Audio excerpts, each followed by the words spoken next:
என் நெஞ்சில் குடியிருக்கும்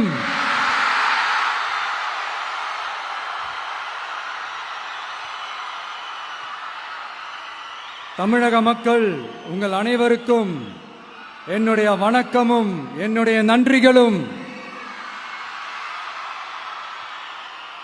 குறிப்பா திருச்சி கிழக்கு தொகுதி மக்கள் உங்கள் அனைவருக்கும்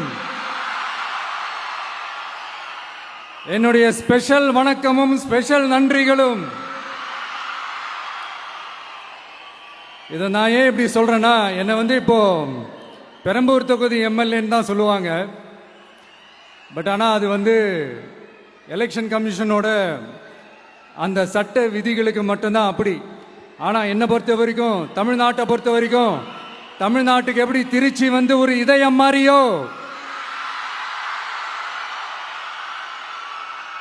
அந்த மாதிரி என்னோட இதயத்துக்கு திருச்சி கிழக்கு தொகுதி மக்களும் ரொம்ப ரொம்ப ரொம்ப க்ளோஸ் தான். அதுல எந்த மாற்றமும் கிடையாது. சரிங்களா?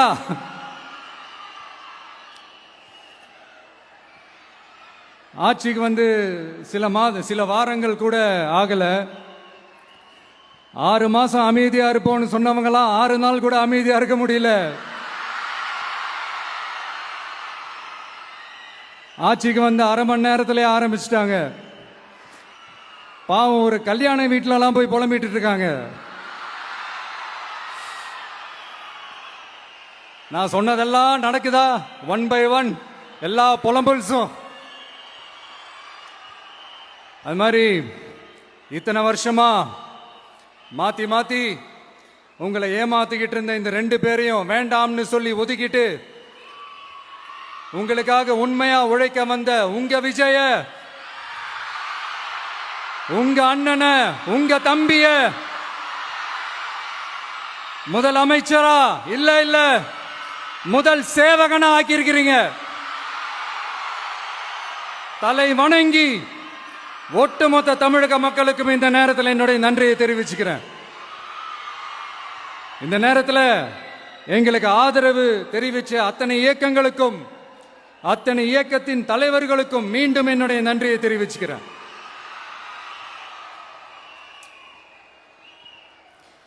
புரட்சி தலைவர் எம்ஜிஆர் அவர்களுடைய முதல் தேர்தலில் கூட இந்த அளவுக்கு ஒரு ஓட் பர்சன்டேஜ் வாங்கல அப்படின்ட்டு நிறைய பேர் சொன்னாங்க. ஆனா நீங்க டிவி கேட்க அவ்வளோ நீங்க ஆதரிச்சிருக்கிறீங்க.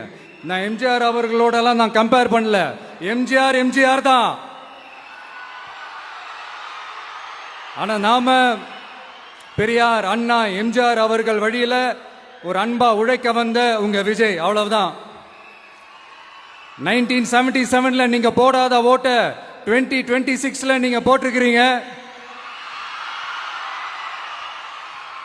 என்ன ஒண்ணு, இன்னும் கொஞ்சம் அதிகமா ஆதரிச்சிருந்தீங்கன்னா கொஞ்சம் நல்லா வந்திருக்கும். பட் பரவாயில்ல, ஃபியூச்சர்ல வரப்போற எல்லா தேர்தலையும் உங்களுடைய முழு சப்போர்ட் என்னால வாங்க முடியும்ன்ற அந்த ஒரு நம்பிக்கை இப்போ என் மனசுல ரொம்ப ஆழமா பதிஞ்சிருக்கு. ஏன்னா நீங்க அமைச்சு கொடுத்திருக்கிற இந்த ஆட்சியில எல்லா நன்மைகளையும் நீங்க கண்கூடா பார்க்க தான் போறீங்க அப்படின்ற அந்த கான்பிடன்ஸும் இப்ப என் மனசுல ரொம்ப ஆழமா பதிஞ்சிருக்கு. யார் எந்த நிலைமைக்கு எந்த பொசிஷன்ல போனாலும் இந்த கிண்டலும் கேலியுமா பேசுறது இருக்கதானே செய்யும். நம்மளை பத்தி, நம்ம அரசியலை பத்தி, நம்ம பேச்சை பத்தி இந்த கிண்டலும் கேலியுமா பேசிட்டு தானே இருப்பாங்க. அவங்க எல்லாருக்குமே என் சைட்ல இருந்து ஒரே ஒரு ரிக்வெஸ்ட், தயவு செஞ்சு நிப்பாட்டிடாதீங்க. தயவு செஞ்சு கண்டினியூ பண்ணுங்க. நீங்க தான் என்னோட எனர்ஜி ஃபோர்ஸ். நீங்க பேசிக்கிட்டே இருங்க. நான் மக்களுக்கு தேவையான நல்லதை செஞ்சுக்கிட்டே இருப்பேன். அடுத்து இப்ப நம்ம புதுசா அந்த சூட்லாம் போட்டு வரோம்ல, அதை பத்தி கூட நிறைய பேர், ஏன் நாமெல்லாம் கோட் சூட்லாம் போடக்கூடாதா? அதிகாரம் செய்யறவங்களும் ஆதிக்க சக்திகளும் மட்டும்தான் கோட் சூட்லாம் போடணுமா என்ன? அப்பெல்லாம் எதுவுமே கிடையாது.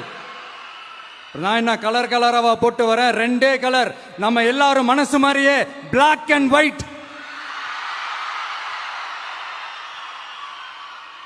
எல்லாத்திலும் பிளாக் அண்ட் ஒயிட்டா இந்த விஜய் இருப்பான் அப்படின்னு காட்டுறதுக்கு தான் அந்த கலர்.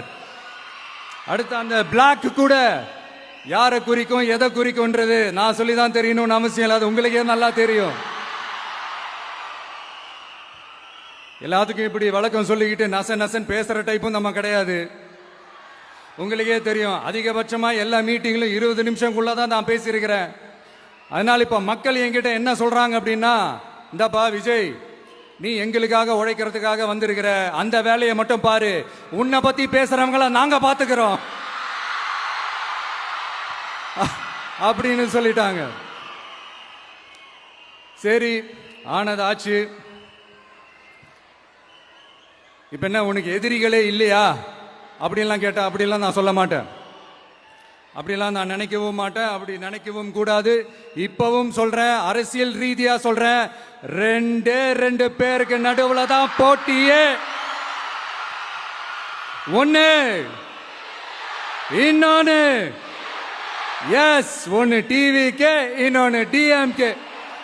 இதுக்கு நடுவுல வேற யாருக்கும் எந்த வேலையும் கிடையாது. ஏதாவது இருக்குன்னு சொல்றீங்க? எலெக்ஷனுக்கு முன்னாடியும் அவங்களுக்கு ஒரு வேலையும் இல்ல, இப்ப எலெக்ஷனுக்கு அப்புறம் சுத்தம். ஆனா இந்த திமுகவும் மற்றும் பலரும் ஒன்னா சேர்ந்துகிட்டு இந்த விஜயோட ஆட்சி வந்துடக்கூடாதுன்னு சொல்லி ஒரு கூத்து ஒண்ணு பண்ணாங்களே, அந்த கடைசி 5 நாள், அடாடாடாடாடா, நமக்கெல்லாம் ஓஹோ இப்படியெல்லாம் கூட நடக்குமோ என்ன கூத்துங்கிறீங்க. ஆனா ஃபியூச்சர் என்னவா இருக்குன்றத மட்டும் இப்ப நான் சொல்றேன். உங்களுக்காக உண்மையா உழைக்க வந்த இந்த விஜயா, இல்ல இந்த விஜயோட ஆட்சி அமைஞ்சிட கூடாதுன்னு தடுக்க நினைச்ச ஸ்டாலின் சாரா, அவ்வளவுதான். இதுக்கு நடுவுல வேற யாரும் எந்த அல்லு சில்லும் உள்ள வந்து நம்மளை தடுக்கிறதோ எதிர்க்கிறதோ ஏதாவது பண்ணாங்கன்னா நிர்வாகம் அதுக்கு பொறுப்பில்லை ராஜா, நிர்வாகம் அதுக்கு பொறுப்பில்லை. ரிசல்ட் என்னவா வரும்ன்றது அது உங்களுக்கே நல்லா தெரியும். நம்மளை ஏளனமா பேசுறதா நினைச்சு அவங்களுக்கு ஆப்பு வச்சுக்கிறாங்க. திமுக நம்மளை தடுக்க, திமுக நம்மளை எதிர்க்க, திமுக நம்மளை அவமானப்படுத்த அத்தனையும் நமக்கு நன்மையே.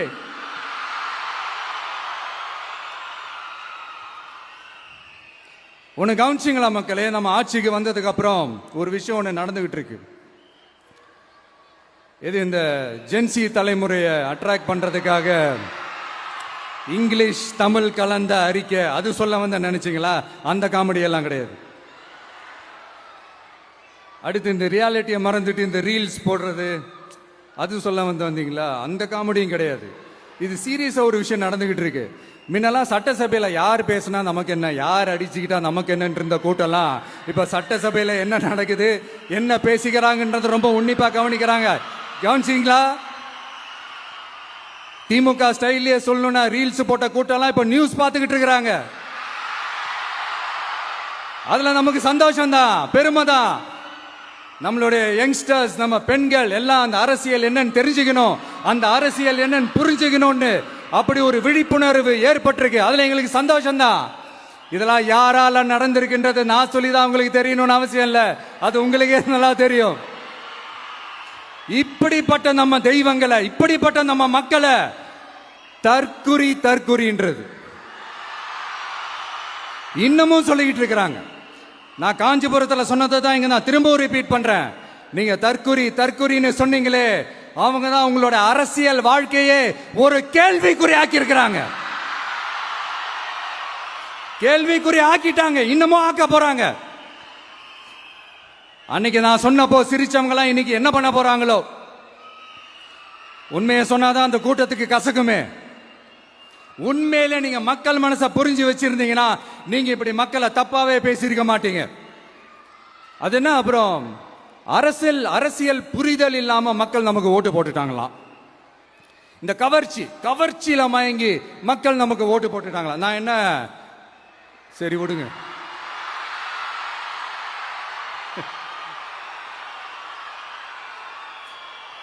மக்கள் அவங்களுக்கு ஓட்டு போட்டா அந்த மக்கள் நல்லவங்களாம், அதே மக்கள் நமக்கு ஓட்டு போட்டா அந்த மக்கள் கெட்டவங்களா, தற்குறியா. இதே மக்கள் தான் இத்தனை வருஷமா அவங்களுக்கு ஓட்டு போட்டுட்டு இருந்தாங்க. உங்களுக்கு மட்டும் என்ன, வேற ஏதாவது பிளானட்ல இருந்து குதிச்சு ஓட்டு போட்டு போனாங்களா? தற்கொரியாமா தற்கொரி நல்லா வருது, வேணான்னு பாக்குறேன். எங்க அண்ணன் விஜயகாந்த் அண்ணன் சொல்ற மாதிரி, அண்ணா அவர்கள் ஆரம்பிச்ச கட்சியை ஒரு அடிமை கூடாரமா ஆக்குனது யாருங்க சார்? இப்படி எல்லாம் ஆக்கிட்டு உண்மையை சொல்லு உடன்பிறப்பேவா. உங்களோட அந்த உண்மையான உடன்பிறப்புக்கெல்லாம் என்ன சொல்றாங்க தெரியுமா சார்? திமுக இப்படி ஆனதுக்கு காரணம், அந்த காரணத்தை வெளியிலலாம் போய் தேடாதீங்க, உங்க குடும்பத்துக்குள்ளேயே கேளுங்கிறாங்க. உங்களுக்காக மாடா உழைச்சி தேஞ்சு போய் கிடக்கிறோம். திமுக இப்படி ஆனதுக்கு காரணம் உழைக்காம சொகுசா இருக்கிற உங்க குடும்பத்துக்குள்ளேயே போய் கேளுங்கிறாங்க. ஒவ்வொரு திமுக தொண்டனும் அதை சொல்றாங்க. அதை புரிஞ்சிக்காம நம்மளையும் நம்ம மக்களையும் தப்பா பேசிக்கிட்டு, நீங்க மக்களை தப்பா பேசுனீங்கன்னா இந்த விஜய் வந்து கேள்வி கேட்பான், சும்மா இருக்க மாட்டான். இந்த விஜயும் தமிழ்நாட்டு மக்களும் வேறு வேறு இல்லை. இந்த விஜய் தான் தமிழ்நாட்டு மக்களோட ஒரு உண்மையான ஒரே பிரதிநிதி. இது இன்னைக்கும் சரி, நாளைக்கும் சரி, நாளன்னைக்கும் சரி, இதுதான் நிஜம். மறுபடியும் சொல்றேன், நமக்கும் மக்களுக்கும் இடையே இருக்கிற இந்த பூர்வ ஜென்ம பந்தத்தை, அந்த உறவை ஏதோ இந்த சதிகள் சூழ்ச்சிகள் பண்ணி யாராலையும் எதுவும் கெடுக்கவே முடியாது. கெடுக்க ட்ரை பண்ணீங்க நம்ம ஆட்சிக்கெல்லாம் வரதுக்கு முன்னாடி. என்ன சதிகள், என்ன சூழ்ச்சிகள், என்னென்னலாம் பண்ணி எப்படி எப்படியெல்லாம் தடுத்துடலான்னு. ஆனா இப்ப ஆட்சிக்கு வந்த இந்த சாமானிய மக்கள் ஆட்சியை நீங்க இந்த எதிர்கட்சியா இருக்கும் போது ஒன்று யூஸ் பண்ணுவீங்கல்ல, இந்த பழைய டெக்னிக், அதெல்லாம் யூஸ் பண்ணி நம்மளையும் மக்களையும் பிரிச்சலாம்னு நினைச்சீங்கன்னா அது ஒரு காலம் நடக்காது. மக்கள்லாம் ரொம்ப தெளிவாயிட்டாங்க சார், ரொம்ப தெளிவாயிட்டாங்க. அதனால ஒரு ஆக்கப்பூர்வமான ஒரு எதிர்கட்சியா செயல்பட்டு மக்கள் மனசை வெல்ல பாருங்க. இந்த கடைசி லாஸ்ட் 1 மந்தா நடந்த ஒரு சில விஷயங்கள் உங்ககிட்ட நான் ஷேர் பண்ணணும்னு ஆசைப்படுறேன். இந்த 200 யூனிட் மின்சாரம், கட்டணமில்லா மின்சாரம் அறிவிச்சோம். அதுல ஆல்ரெடி இருந்த 100 யூனிட் திமுக கொடுத்தது கிடையாது. மேடம் ஜெயலலிதா மேடம் இருந்தப்போ செஞ்சுட்டு போனது.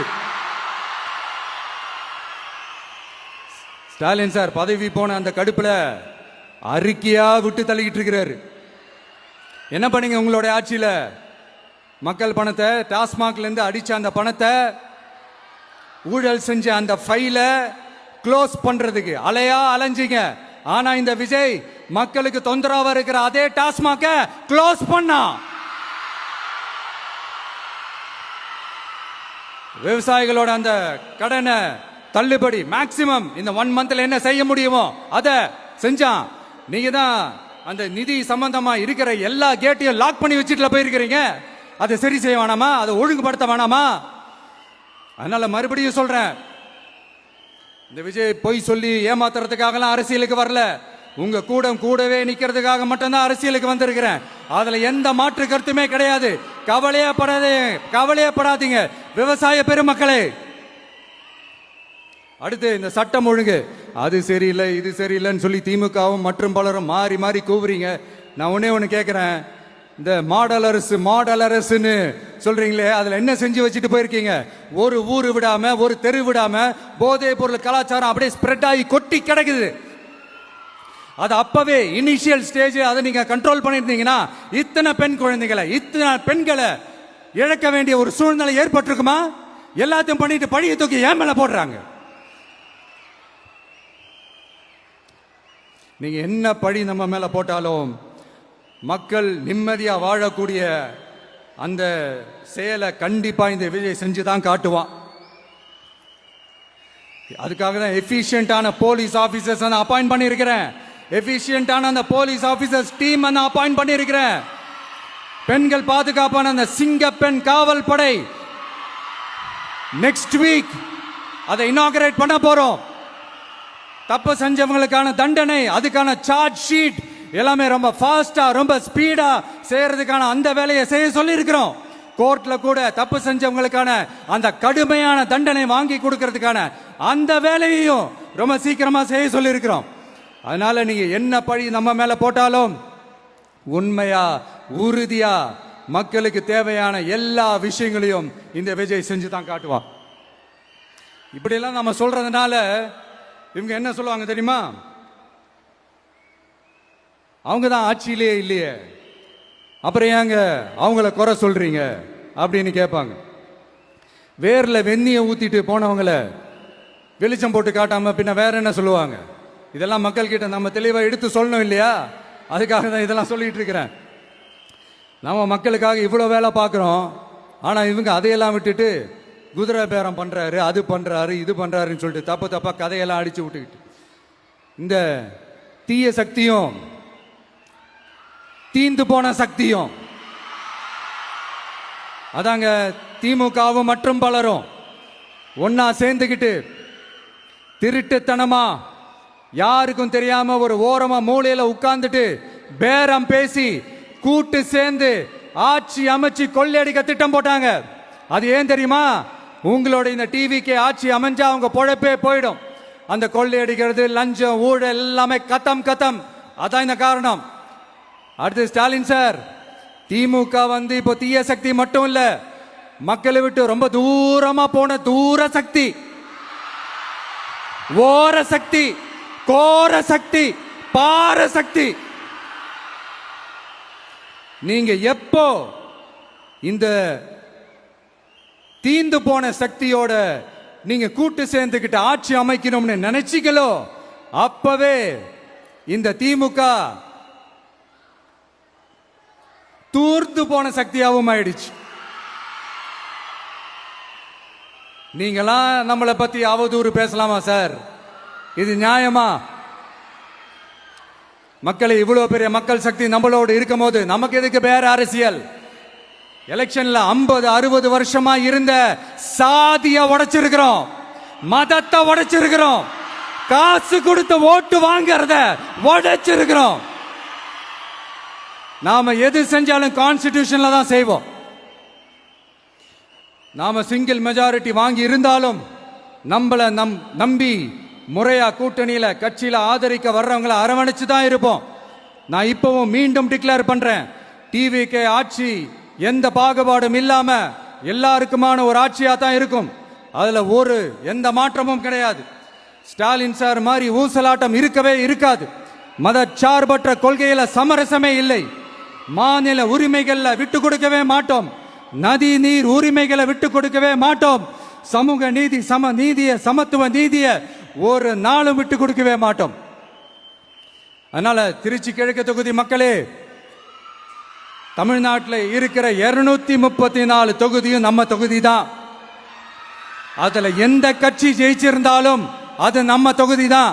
பெரம்பூரா இருக்கட்டும், திருச்சி கிழக்கா இருக்கட்டும், எனக்கு 2 கண்கள் மாதிரி. அதுலயும் திருச்சி கிழக்கு என் செல்ல புள்ள மாதிரி. அதனால வரப்போற இடைத்தேர்தல்ல உங்க வீட்டில் இருக்கிற ஒருத்தரை, உங்கள ஒருத்தரை தான் வேட்பாளரா நிக்க வைக்க போறோம். நீங்க எப்படி இந்த விஜய்க்கு ஆதரவு கொடுத்து ஓட்டு போட்டு ஜெயிக்க வச்சீங்களோ அதே மாதிரி வரப்போற இடைத்தேர்தல்ல உங்களுடைய அந்த வேட்பாளரையும் ஜெயிக்க வைப்பீங்கன்ற அந்த ஒரு நம்பிக்கை நான் முழுமையாக தான் நம்புறேன். உங்களுக்காக உழைக்க வந்திருக்கிறேன். உங்களுக்காக எல்லா விஷயத்தையும் நான் பார்த்து பார்த்து செய்வேன். ஊழல் இல்லாத, லஞ்சம் இல்லாத ஒரு ஆட்சியை நான் கொடுப்பேன். I understand. ஒரே நாள் அது நடக்காததான், மேஜிக் இல்ல, பட் ஒரு நாள் அதை நான் நடக்க வைப்பேன். எனக்கு இப்ப வேற எந்த வேலையும் இல்லை உங்களுக்காக உழைக்கிறத தவிர. என் கடன் இனி என் மக்களுக்கு பணி செய்து கிடைப்பதே. மீண்டும் என்னை ஜெயிக்க வச்ச தமிழக மக்களுக்கும் திருச்சி கிழக்கு தொகுதி மக்களுக்கும் மீண்டும் என்னுடைய நன்றியை தெரிவிச்சுக்கிட்டு கான்பிடென்டா இருங்க, நல்லதே நடக்கும், வெற்றி நிச்சயம். மீண்டும் சந்திக்கும் வரை நன்றி, வணக்கம்.